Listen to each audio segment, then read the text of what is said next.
Hello and welcome back to the Friendly Lens Jump tutorial series.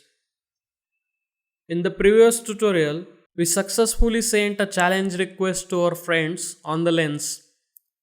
Now in this tutorial, we will build the challenge request URL.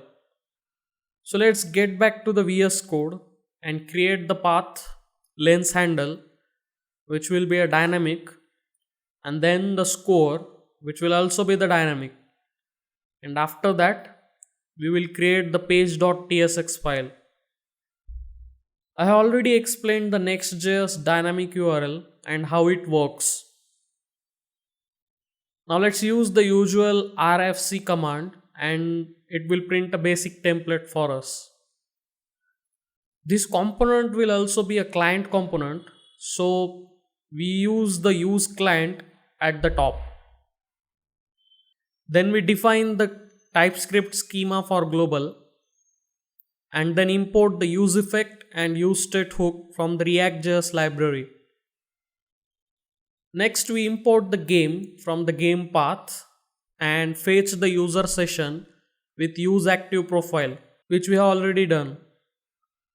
This page will also accept parameters of type any.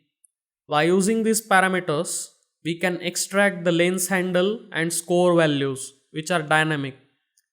So our challenge URL will look like this: the domain name followed by game slash lens handle slash score.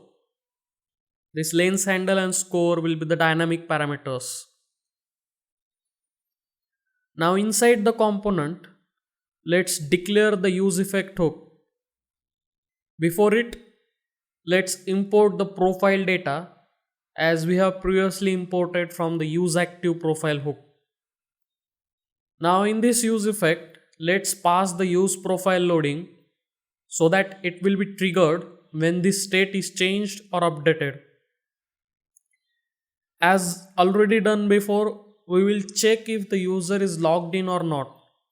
If the user is not logged in, we will redirect him to the home page with some additional parameters and modified URL, which will be the redirect URL and the same as the current one we are working on. So we will also pass the additional information like the challenger and the score as well to this modified URL. I will discuss why we are doing this once we build the logic at the home page. For now, let's focus on this one. Now let's define one more use effect, and this time I am not going to explain this code because it's almost the same code that we have already built. In this use effect, we have written the complete logic for starting the game. Just this set game over and set game on states are pending, which I will declare here at the top. Once this is done, we will render the HTML part. As usual, if the game is not over, we will render the canvas where the game will be displayed. And then if the game is over, we have two conditions here: if your friend has won the game or if your friend has lost the game. We will render the corresponding messages for these conditions.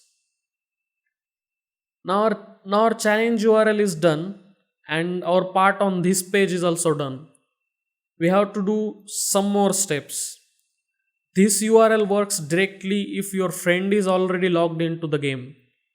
If not, then we have to build some more logic on the home page. Remember, here in the use effect hook, in the active user condition, we are redirecting the user to the home page with some custom parameter and URL. Now is the time to build that logic on the home page.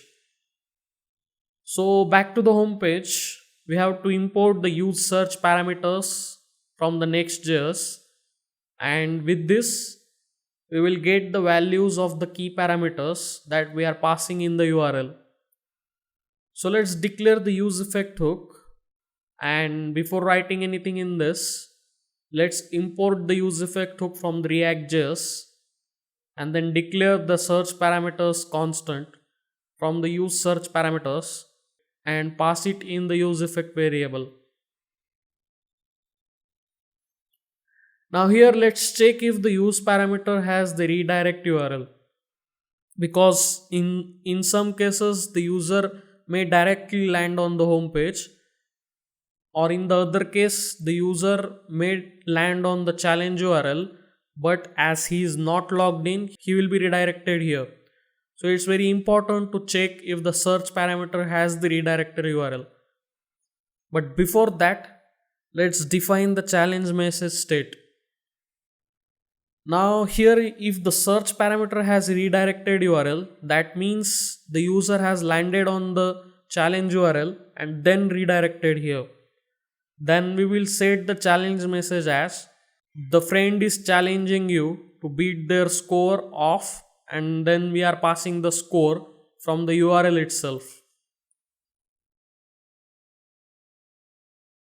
Now in the go to game function, if we have the redirect URL, then we will redirect the user to the challenge URL that we have built, otherwise directly to the game location. Now below in here HTML, we have to render the challenge message. We can do this by checking if there is a challenge message and then render it in the h1 tag. That's it. So our logic is done. We have successfully built the challenge URL, and on the challenge URL we have built the two conditional logics. If the friend is already logged in, he will be presented with the game. Otherwise, he will be redirected to the home page with some custom URL and parameters. And also back to the home page, we have modified the condition that if the user is redirected to this page, then we are logging in the user and again redirecting to the challenge URL. Now make sure your server is running and get back to the browser. Now from your lanes handle where you have received the message, go to the respective challenge URL in the browser. Once you land on the challenge URL, as I am already logged in, I am able to play the game. So here the score passed is 493, and if I score less than that, I will get the message that I have lost. Now let's check if the other condition is working perfectly. So let's disconnect the user and try again. Now this time the user is not logged in and it's directly landed on the challenge URL, and as you can see it is redirected to the home page with some modified URL containing custom parameters. Now from here the user can log in again and then again can start playing the game. So that's it for this tutorial. In the next tutorial we will post the winning or losing message from our game to the lanes feed. Directly from our game, the user will be able to post the message on its feed. Sounds cool, right? See you in the next tutorial.